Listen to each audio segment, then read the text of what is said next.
Hi students, जो topic आज हम दीक्षाला इंस्टीट्यूट में कवर करने वाले हैं वो है हमारा जेनेटिक्स से 12th का सेकेंड यूनिट। वैसे हम 7th यूनिट पर आ चुके हैं, प्रिंसिपल ऑफ इनहेरिटेंस बेसिकली फिर एंड वेरिएशंस। मतलब पूरे के पूरे चैप्टर में हमें जेनेटिक्स से रिलेटेड उसके बेसिस, वेरिएशंस कैसे होते हैं, इनहेरिटेंस क्या होता है, ये सारे पार्ट जो हैं वो कवर करने हैं। और इसी यूनिट के लास्ट टॉपिक में we are going to study about the evolution. So chapter का नाम क्या है आपका?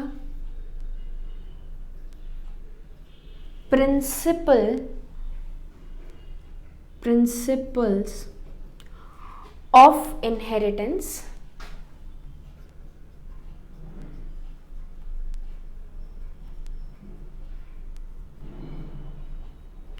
And variation.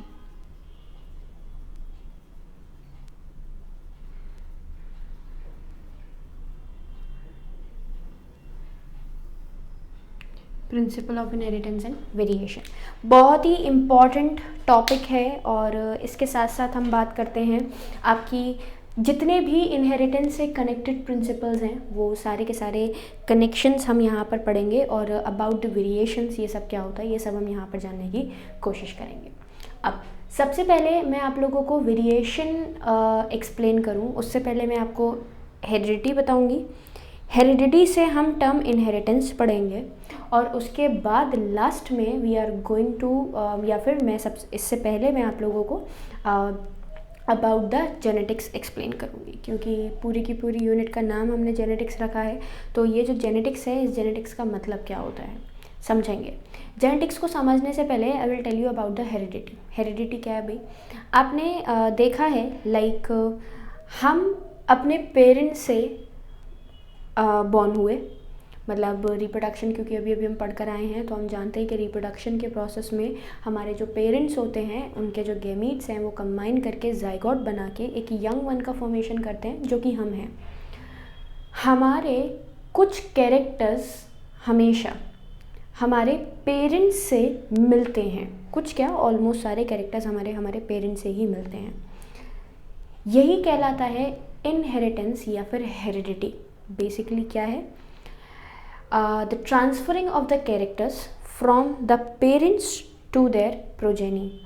पेरेंट्स से उनकी प्रोजेनी में उनके ही कैरेक्टर्स का मूव कर जाना क्या कहलाता है आपका? सिंपल हम बात करें तो ट्रांसफरिंग या फिर सिंपल हेरिडिटी कहलाती है। यही इनहेरिटेंस है। हेरिट मतलब आगे बढ़ने वाला, इनहेरिट मतलब जो आगे बढ़ेगा। यही है हमारी जेनेटिक्स। जेनेटिक्स भी क्या है? The process of transferring of the character from the parents to the progeny is the genetics. दोनों टर्म्स मैंने आप लोगों को बोले, एक तो इनहेरिटेंस बोला और एक जेनेटिक्स बोला, मतलब एक हेरिडिटी बोला और एक जेनेटिक्स बोला।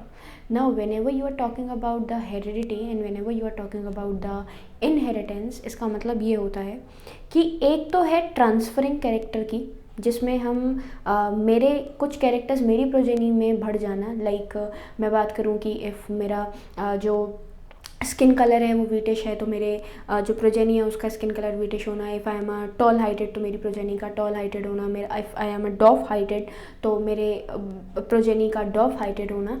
ये सारी की सारी कंडीशंस, मतलब वही ट्रांसफरिंग ऑफ द कैरेक्टर, मेरे कैरेक्टर मेरी प्रोजेनी में चले जाना, ये कहलाती है हेरिडिटी। और हेरिडिटी से ही जो प्रोसेस है, मतलब जिसमें हम हेरिडिटी पढ़ रहे हैं, वो प्रोसेस कहलाती है genetics. The process of transferring of the character, जो प्रोसेस है कैरेक्टर्स के ट्रांसफ़र करने की, कहाँ से कहाँ? पेरेंट्स से टू देयर प्रोजेनी, क्या बनाता है आपका? सिंपल जेनेटिक्स बनाता है। अब सबसे पहले मैं आप लोगों को जेनेटिक्स के बारे में समझाऊं उससे पहले मैं आप लोगों को एक साइंटिस्ट का टर्म बताऊंगी, जो कि है हमारे Gregor John and Mendel. Gregor John and Mendel को फादर ऑफ जेनेटिक्स या फिर फादर ऑफ इनहेरिटेंस भी कहा जाता है, मतलब जेनेटिक्स के फादर हैं। क्यों? क्योंकि अबाउट द जेनेटिक्स सबसे ज़्यादा कैरेक्टर्स जो हमें बताए गए हैं वो पूरी तरीके से हमारे ग्रेगर जॉन एंड मेंडल के वर्क की वजह से ही बताए गए हैं।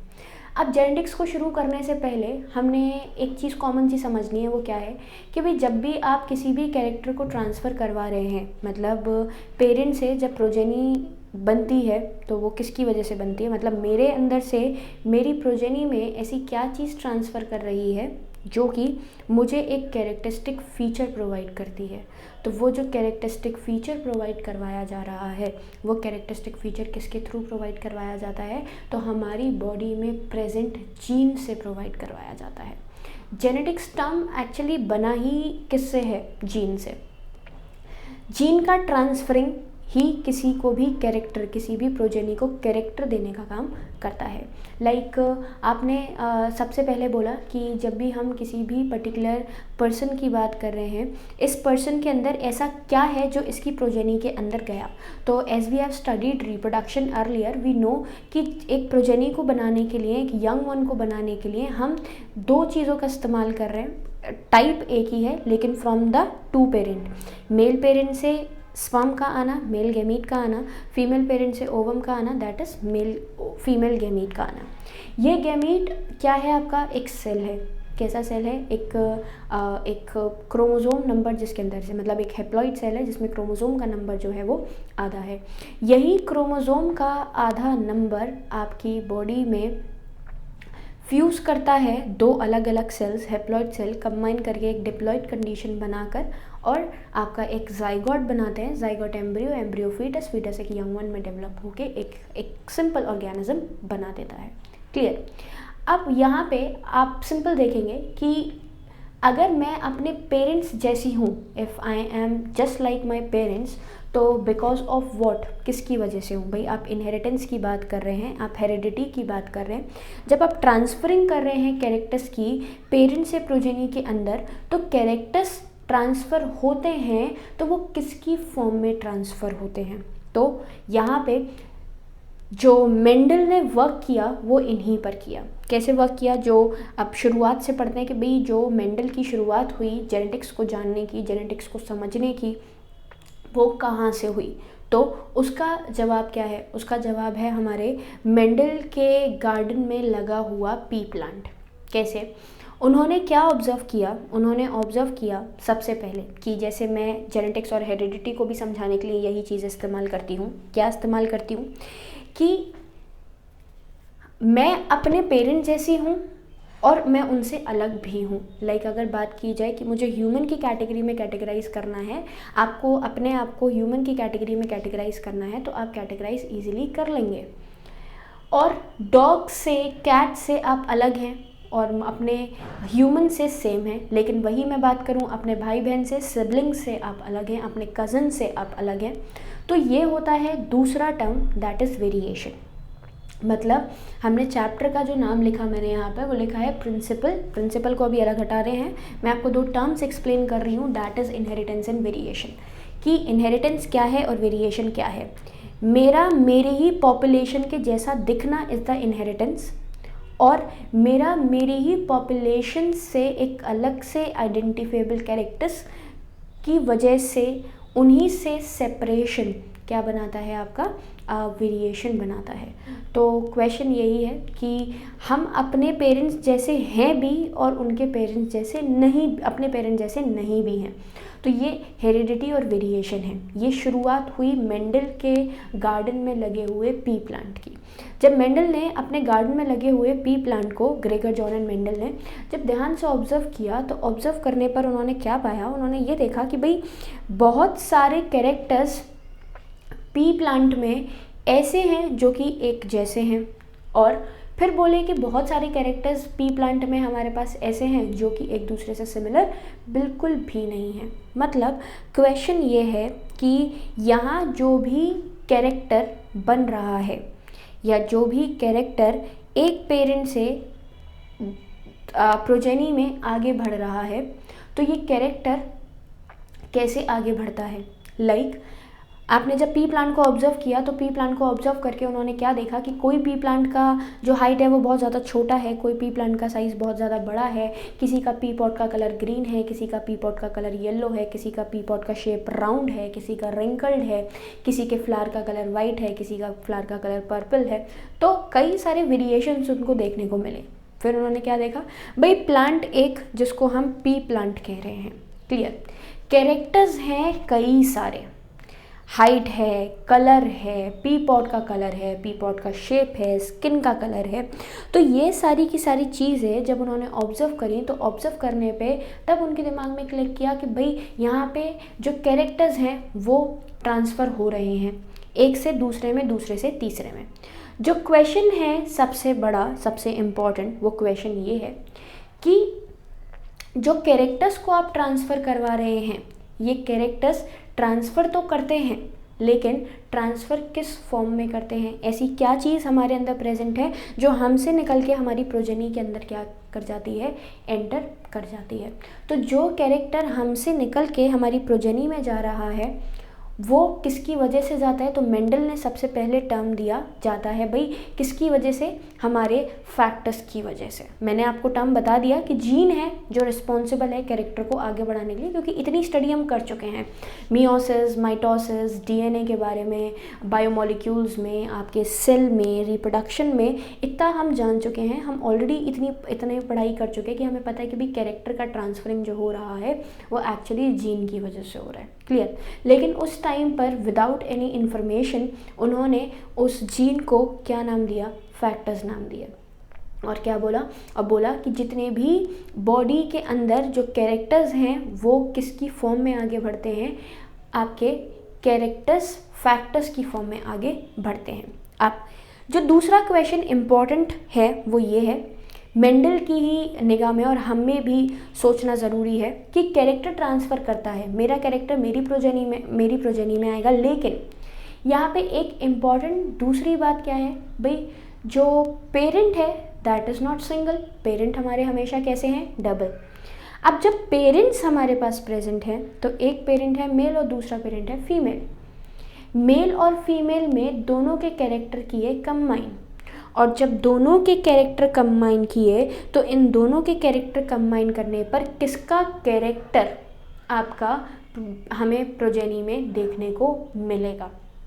तो इन्हीं सारी चीज़ों को दिमाग में रखते हुए, इसी सारी चीज़ों को समझते हुए उन्होंने क्या बोला, उन्होंने बोला कि जो फैक्टर हमारा कैरेक्टर को एक जगह से दूसरी जगह पर ट्रांसमिट करवा रहा है, क्या बोला मैंने, कोई भी कैरेक्टर जो कि एक प्रोजेनी से दूसरी प्रोजेनी में आगे बढ़ रहा है वो कैरेक्टर आपका हमेशा किस में प्रेजेंट है, फैक्टर में प्रेजेंट है।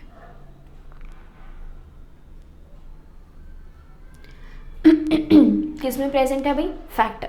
और फैक्टर हमेशा किस में प्रेजेंट होता है, पेयर में।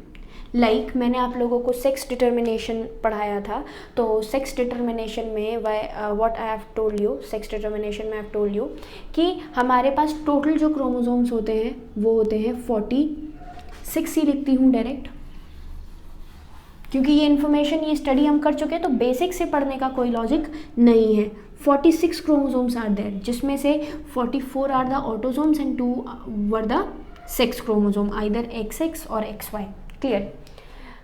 अब 46 की बात कीजिए, जब हम ओवम में या स्पर्म में जीन्स को आगे बढ़ाते हैं तो ये हमेशा प्रेजेंट होता है 23 और 23 के पेयर में। कितने में प्रेजेंट है, 23 और 23 के पेयर में। मतलब चाहे मैं बात करूं स्पर्म की या फिर मैं बात करूं आपके ओवम की, either I am talking about the sperm और I am talking about the ovum, both the gametes have the same जो gametes का कॉन्स्टिट्यूशन है वो कैसा रहेगा आपका, सेम रहेगा। 23 स्पर्म में, 23 ओवम में। टोटल जो सेल्स बनते हैं वो कितने बनते हैं हमारे, 4। जब इन 4 सेल्स का फॉर्मेशन आप कर रहे हैं तो ये जो 4 सेल का फॉर्मेशन है इसमें गैमीट्स का जो नंबर है वो क्या हो जाता है हमारा, हाफ हो जाता है। और जब गैमीट का नंबर हाफ हो गया तो गैमीट का नंबर हाफ होने की वजह से ये 23 क्रोमोसोम मेल से और 23 क्रोमोसोम ही फीमेल से, मतलब बेसिकली जब भी हम क्रोमोसोम्स की बात करते हैं तो हाफ क्रोमोसोम आ रहे हैं मेल पार्ट से और हाफ क्रोमोसोम आ रहे हैं फीमेल पार्ट से। 23 क्रोमोसोम्स आपस में कंबाइन करके जो जाइगोट बनाएगा वो 46 का बनाएगा। और ये जो 46 क्रोमोसोम का जाइगोट बना है, it will contain the characters of both the parents, that is male female parent and the female parent. और यही जो मेल और फीमेल पेरेंट आपके कंबाइन करके 46 क्रोमोसोम बना रहे हैं, तो इसमें दोनों कैरेक्टर्स हैं। हमारा क्वेश्चन ये था कि जब भी आप दो कैरेक्टर्स को आगे बढ़ा रहे हैं मेल से और फीमेल से, और इनके जो 23 क्रोमोसोम, क्योंकि ह्यूमन की बात हो रही है, 23 क्रोमोसोम्स आगे बढ़ते हैं, तो ये 23 क्रोमोसोम्स सारे कैरेक्टर्स को अपने अंदर रखते हैं, but not in the pair, in the singular form, that is 23। अब ये 46 क्योंकि यहाँ से आए, आधे कैरेक्टर आए मेल से और आधे आए फीमेल से, दोनों कंबाइन करके 46 बनाएगा। अब ये कैरेक्टर आधे नहीं होते हैं, बल्कि क्या होता है, हम एक छोटी सी बात कर सकते हैं, कैरेक्टर आधा नहीं होगा, लेकिन दोनों के जो पेयर हैं, जैसे क्या बोला, factors are always present in the pair, और जब फैक्टर हमेशा पेयर में प्रेजेंट होता है तो फैक्टर के पेयर में प्रेजेंट होने की वजह से हमारे जो आगे जीन बढ़ रहा है वो आधा बढ़ता है। तो अगर मैं बात करूं हाइट का जीन प्रेजेंट है तो हाइट का जीन मेल से भी आएगा और फीमेल से भी आएगा। आप बात कर रहे हैं भाई स्किन कलर के जीन की, तो वो मेल से भी आएगा और फीमेल से भी आएगा। उसके बाद हम बात करते हैं किसी भी कैरेक्टर की, तो हर कैरेक्टर मेल से भी लिया जाता है और फीमेल से भी लिया जाता है। तो जो भी जीन आपकी बॉडी में प्रेजेंट है, जो भी फैक्टर आपकी बॉडी में प्रेजेंट है, ये फैक्टर हमेशा किस में प्रेजेंट होता है, पेयर में प्रेजेंट होता है। और पेयर में प्रेजेंस का मतलब क्या है, क्योंकि at the time of gametic formation, जब मेल गैमीट का फॉर्मेशन हो रहा है, स्पर्म का फॉर्मेशन हो रहा है, या फिर फीमेल में ओवम का फॉर्मेशन हो रहा है, तो उन गैमीट्स को हम आधा करते हैं ताकि दोनों पेरेंट्स से इक्वल कैरेक्टर्स आगे बढ़ें। अब जो अगेन क्वेश्चन इंपॉर्टेंट मेंडल की तरफ से था वो क्या था कि भाई कैरेक्टर मेल से गया और फीमेल से गया, लेकिन जो प्रोजेनी में विजिबल होगा वो कैरेक्टर कौन सा होगा। Means what we have said कि जो फैक्टर प्रेजेंट है वो पेयर में प्रेजेंट है। जब प्रोजेनी में कोई भी कैरेक्टर गया तो प्रोजेनी में कैरेक्टर जाने पर वो मेल का कैरेक्टर होगा या फीमेल का कैरेक्टर होगा, ये कौन डिसाइड करता है। तो ये डिसीजन लिया जाता है उसी पेयर में दो जीन के प्रेजेंट होने की वजह से। अब वो जो दो जीन हमारे पास प्रेजेंट हैं वो हमेशा किस फॉर्म में प्रेजेंट होते हैं, वो हमेशा प्रेजेंट होते हैं हमारे डोमिनेंट और रिसेसिव फॉर्म में। मैंने क्या बोला, किसी भी कैरेक्टर को शो करने वाले ये फैक्टर यहाँ पर जीन है, और किसी भी कैरेक्टर को शो करने वाले हमारे पास कितने जीन प्रेजेंट होते हैं, बेसिकली दो। लाइक मैं टॉलनेस की बात कर रही हूँ, तो टॉलनेस के हमारे पास दो जीन, दो फैक्टर्स हैं जिसको हम कैपिटल टी और स्मॉल टी से डिनोट कर रहे हैं। क्लियर, मतलब कैरेक्टर क्या है, tallness, character is your tallness. और जब आप कैरेक्टर टॉलनेस ले रहे हो तो इसके आपके पास प्रेजेंट होते हैं हमेशा दो ट्रेट, दो भी हो सकते हैं, दो से ज़्यादा भी हो सकते हैं। तो कैरेक्टर इज योर टॉलनेस, और दूसरा हम बात कर रहे हैं एक कैरेक्टर के दो एक्सपेक्ट हैं, भाई टॉलनेस नहीं sorry height. Character is your height, character आपका हाइट है लेकिन ट्रेट उसके कितने हैं, दो, आइदर टॉल या फिर डॉफ, या तो टॉल होगा या फिर कैसा होगा, डॉफ होगा। तो कैरेक्टर एक होता है लेकिन ट्रेट कितने होते हैं, दो होते हैं। क्यों, क्योंकि फैक्टर या फिर जीन हमेशा पेयर में प्रेजेंट होता है, और वो जीन होमो भी हो सकता है और हेट्रो भी हो सकता है। होमो मतलब सेम और हेट्रो मतलब अलग अलग। कैपिटल टी यहाँ इंडिकेट कर रहा है टॉलनेस को, स्मॉल टी यहाँ इंडिकेट कर रहा है डॉफनेस को। टॉलनेस एंड डॉफनेस, टॉल कैरेक्टर का मतलब होना क्या है, हाइट बड़ी होगी। अगर मेरे पास कैपिटल टी प्रेजेंट है तो वो टॉल बनाएगा प्लांट को, और स्मॉल टी प्रेजेंट है तो वो डॉफ बनाएगा प्लांट को। अब क्योंकि फैक्टर पेयर में प्रेजेंट है, जीन पेयर में प्रेजेंट है, तो पेयर होगा ये, पेयर होगा ये, और पेयर हो सकता है भाई। ज़रूरी क्या मैंने यहाँ पर मेंशन किया कि जो जीन मेरे पास प्रेजेंट है वो हमेशा सेम होगा। लाइक एक टॉल पेरेंट एक डॉफ पेरेंट से कंबाइन किया, एक टॉल मेल मान लिए एक टॉल फीमेल से कंबाइन किया, इन दोनों के कंबाइन करने से जो प्रोजेनी बनेगी वो कैसी बनेगी, सबसे बड़ा क्वेश्चन मार्क है। यही क्वेश्चन मार्क मैं आप लोगों को यहाँ समझा रही हूँ। क्या समझाने की कोशिश कर रही हूँ मैं आपको समझाने की कोशिश कर रही हूँ कि हमारे पास जो कैरेक्टर प्रेजेंट है वो एक है, उसके जो एक्सपेक्ट हैं वो कई सारे हैं, उसके जो ट्रेट्स हैं वो कई सारे हैं।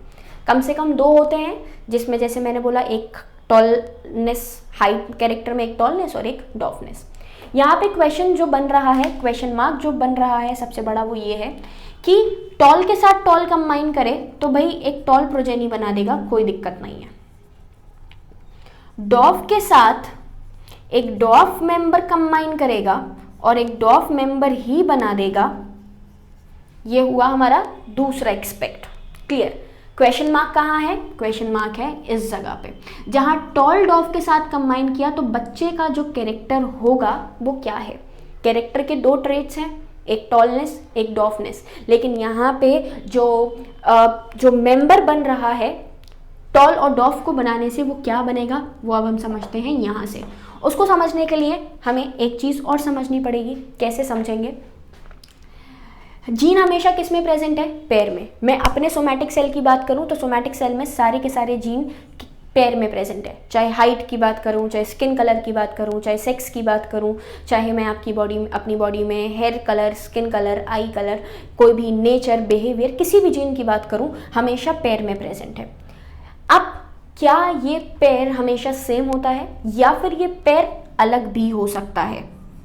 सेम होगा या फिर अलग भी हो सकता है। तो उस कंडीशन में हम क्या बोलते हैं? उस कंडीशन में बोलते हैं तीनों कंडीशन बन सकती है, capital T, small T, capital T, small T. मतलब टॉल टॉल मिलेगा, टॉल बना देगा, डॉफ डॉफ मिलेगा, डॉफ बना देगा, छोटा।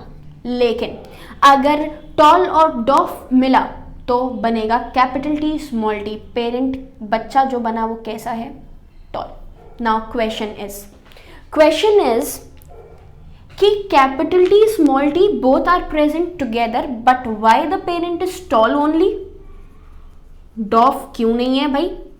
क्योंकि यहाँ पे जो कैपिटल टी दिखाया ये इंडिकेट कर रहा है डोमिनेंसी,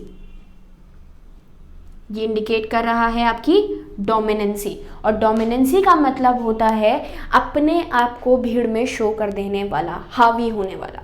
तो वो जीन जिसके अंदर कैपेबिलिटी है अपने आप को भीड़ में शो कर देने की, वो डोमिनेंट जीन कहलाता है। और जहाँ पर भी मैं डोमिनेंट जीन की बात करूँगी, भाई लॉजिकल सी चीज़ है, 2 character can't be shown together. आप 2 कैरेक्टर्स मतलब एक कैरेक्टर के 2 ट्रेड्स को एक साथ शो नहीं कर सकते। अब हम लोग बच्चों के दिमाग में रहता है कि भाई एक टॉल पेरेंट है, एक डॉफ है, तो बच्चा जो है वो बीच एक मीडियम हाइटेड होगा।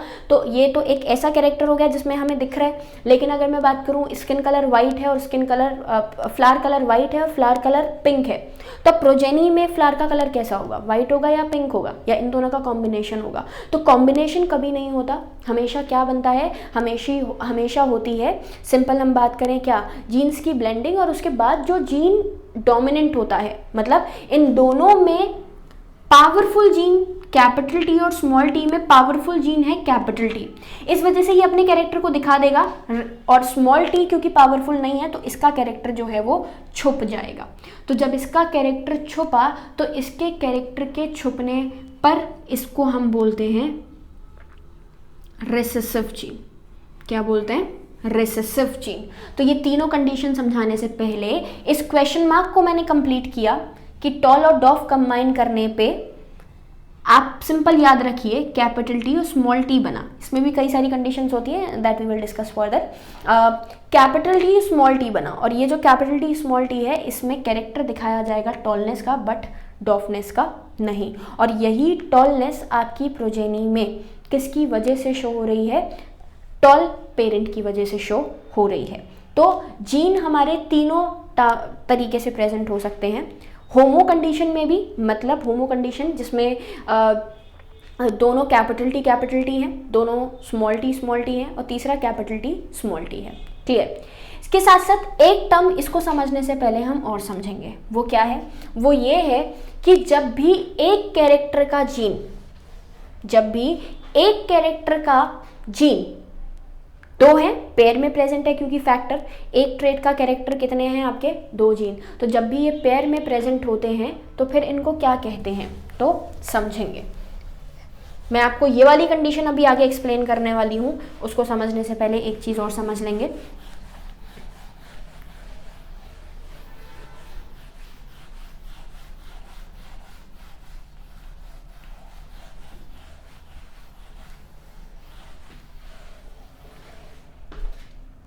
सेम कैरेक्टर का जीन हमेशा मैं बात कर रही हूँ टॉलनेस की, कैपिटल टी स्मॉल टी, ये 2 जीन नहीं कहलाते हैं बल्कि हम इसको एलील्स कहते हैं। कुछ टर्म्स मैं आप लोगों को यहाँ बताती चल रही हूँ। सबसे पहले इसको भी हटाएं। सबसे पहले मैंने आप लोगों को बताया gene is equal two factors, जो कि किसके थ्रू डिस्कवर किए गए, मेंडल के थ्रू डिस्कवर किए गए। मेंडल ने क्या बोला कि हमारे जो बॉडी में कैरेक्टर्स प्रेजेंट हैं ये हमेशा किस में प्रेजेंट होते हैं, ये हमेशा प्रेजेंट होते हैं हमारे कैरेक्टर फैक्टर्स की फॉर्म में, और यही जो फैक्टर्स की फॉर्म में कैरेक्टर प्रेजेंट है ये फर्दर जब हमने स्टडी करी तो हमें समझ में आ गया कि ये एक्चुअली क्या है, हमारे जीन। फैक्टर हमेशा किस में प्रेजेंट होता है, पेयर में। और जो भी एक कैरेक्टर को शो करने वाला, डायरेक्ट मैं टर्म बताती हूं आपको, दैट इज एलील। एक कैरेक्टर को शो करने वाले 2 alternative gene, 2 alternative gene of same character क्या कहलाता है आपका, एलील कहलाता है। मैं एग्जाम्पल दे दूं आपको, alternative form of gene of same character. Character है मेरा यहां पर height, this is the character. Height से 2 पार्ट निकल रहे हैं, एक टॉलनेस, एक डॉफनेस। टॉल बना रहा है कैपिटल टी, डॉफ बना रहा है small T. Capital T and small T, तो ये दोनों आपस में एलील कहलाएंगे, alternate form of a single character. मतलब एक ही जीन का ऑल्टरनेट फॉर्म जो है, ऑल्टरनेटिव जीन जो है, कि एक दिखा रहा है टॉलनेस को, एक शॉर्टनेस को, या एक दिखा रहा है पी पॉट के कलर व्हाइट कलर को तो दूसरा दिखा रहा है ग्रीन कलर को, कोई येलो कलर को दिखा रहा है तो कोई व्हाइट कलर को दिखा रहा है, ये एलील्स कहलाते हैं। मैं ये नहीं कहूँगी कभी भी कि पी पॉट का कलर ले लिया मैंने येलो और पी पॉट का शेप ले लिया मैंने राउंड, तो ये एलील होंगे, ये कभी भी एलील नहीं होंगे। कैपिटल आर स्मॉल आर या फिर कैपिटल वाई स्मॉल वाई, ये एलील है और ये एलील है, ये एलील्स नहीं है। क्लियर। अब कैपिटल टी स्मॉल टी से मैंने 2 नए टर्म्स पढ़े, that is dominant and recessive.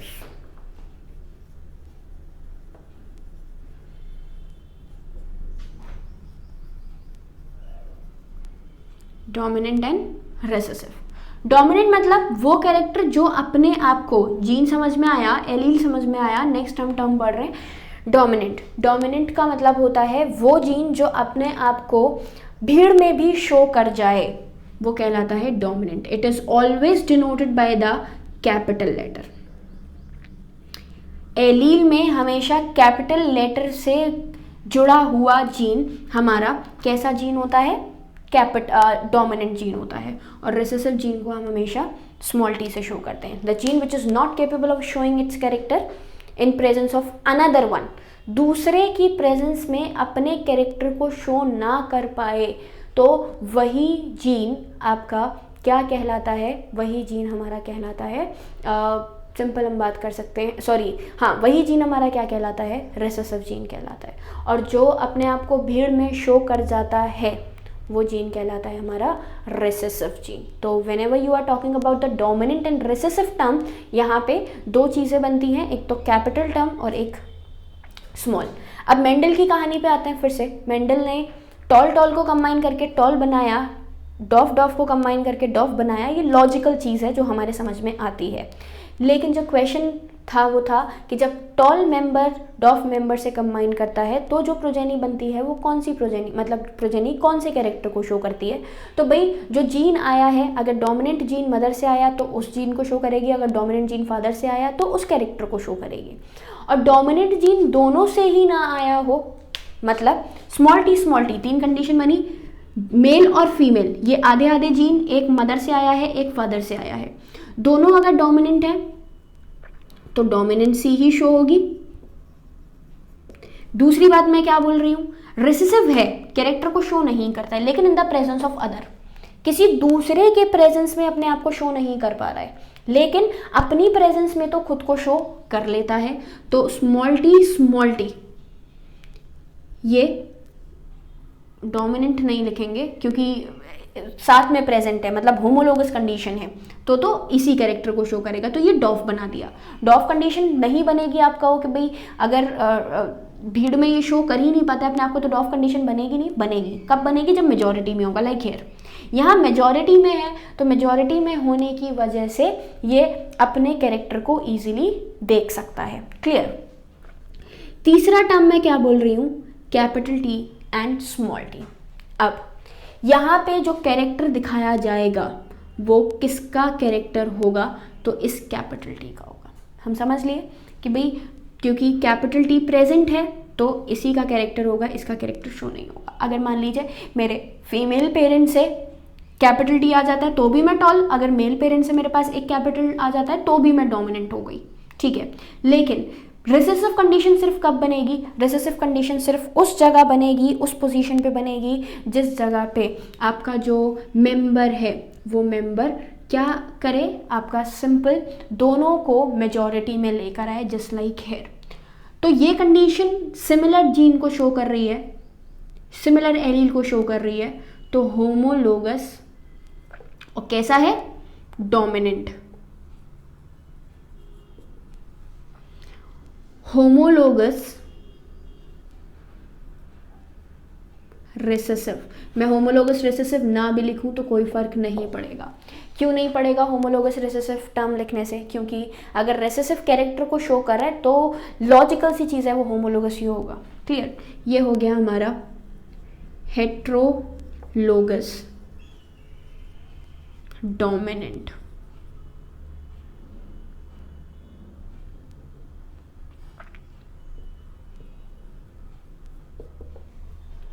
क्या समझे आप यहाँ से।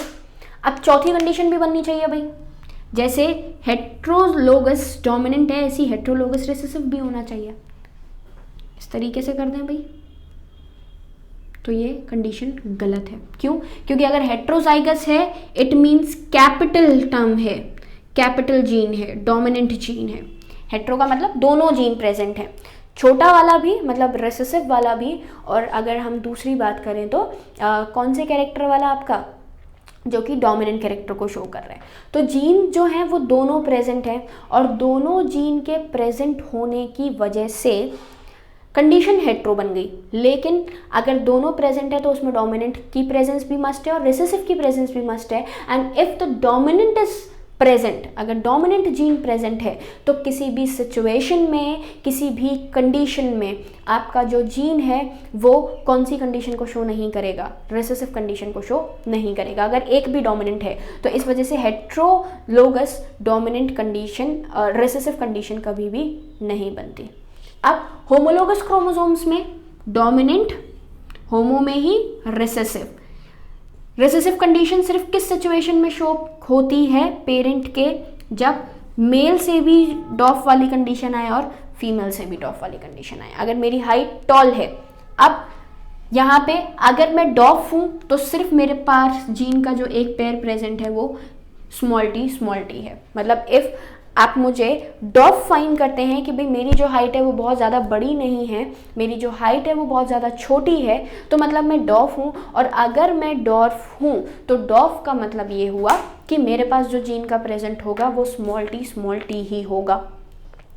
लेकिन अगर मैं आगे फ्यूचर में बात करती हूँ कि if I am a tall person, अगर मैं कैसी हूँ, लंबी हूँ, तो लंबे होने पर मेरे पास ये कंडीशन प्रेजेंट होगी या फिर ये कंडीशन प्रेजेंट होगी। ये पता चलता है आपके फर्दर फ्यूचर प्रोजेनी के क्रॉस के साथ। क्लियर? अब वो क्या बनता है वो मैं मोनोहाइब्रिड क्रॉस के थ्रू आपको समझाऊंगी। मतलब अगर मैं टॉल हूँ तो मैं टॉल होमोजाइगस टॉल हूँ या फिर मैं टॉल हेट्रोजाइगस टॉल हूँ, ये कंडीशन हमारी फिजिकली देख के, फिजिकली अपीयरेंस से बताई नहीं जा सकती। तो जब फिजिकल अपीयरेंस से आप इस सिचुएशन को, आप इस कंडीशन को एक्सप्लेन नहीं कर सकते तो ये आपका कहलाता है जीनोटाइप। मैंने आपको तीसरा 1 2 3 4 5th टर्म बताया, क्या? जीनोटाइप। और दूसरा जो फिजिकल ऑब्जर्वेबल कैरेक्टर्स होते हैं, वही फिजिकल ऑब्जर्वेबल कैरेक्टर्स आपके क्या कहलाते हैं? फिजिकल ऑब्जर्वेबल कैरेक्टर्स कहलाते हैं आपका फिनोटाइप। तो कोई भी ऑर्गेनिज्म जो आपको सामने से दिख रहा है, टॉल है या फिर डॉफ है, दैट्स इट्स फिनोटाइप, मतलब फिजिकल अपीयरेंस। और जो जीन के थ्रू विजुअलाइज हो, जो जीन की तरफ दिखे, वो होता है जीनोटाइप। ये हम नेक्स्ट क्लास में डिस्कस करेंगे, जीनोटाइप और फिनोटाइप। इसी पार्ट से शुरू करूंगी कि होमोलोगस डोमिनेंट और हेट्रोलोगस डोमिनेंट मैं कैसी हूँ, कैसे पता चलेगा? तो वो चलेगा क्रॉस के थ्रू, जो कि मेंडल ने परफॉर्म करवाए थे। क्लियर? इसके साथ यहाँ पर हमने कुछ कुछ टर्म्स पढ़े जो कि बहुत इंपॉर्टेंट है। जीन है, एलील है, डोमिनेंट है, रिसेसिव टर्म पढ़ा। आपको जीन पता चल गया क्या है, आपको एलील पता चल गया क्या है, आप डोमिनेंट टर्म जानते हो क्या होता है, और रिसेसिव जीन क्या होता है आप ये भी जानते हैं। इसके साथ दो चीज़ें आपने और पढ़ी हैं, एक कैरेक्टर, जो भी कैरेक्टर मतलब बेसिकली जो फिजिकल अपीयरेंस दिख रहा है वो हमारा कैरेक्टर हुआ, और ट्रेट। दूसरा टर्म हमने क्या पढ़ा, 6th टर्म हमने क्या पढ़ा? ट्रेट। डोमिनेंट के बाद कैरेक्टर, कैरेक्टर के बाद ट्रेट। तो कैरेक्टर तो वही फिजिकल अपीयरेंस जैसी भी पर्सन की, या जो उसका एक यूनिक फीचर है वो कैरेक्टर है। उस कैरेक्टर का ऑल्टरनेटिव फॉर्म क्या कहलाता है? Trait. Like character is height, मेरा tallness is not my character. Tallness मेरा क्या है? ट्रेट।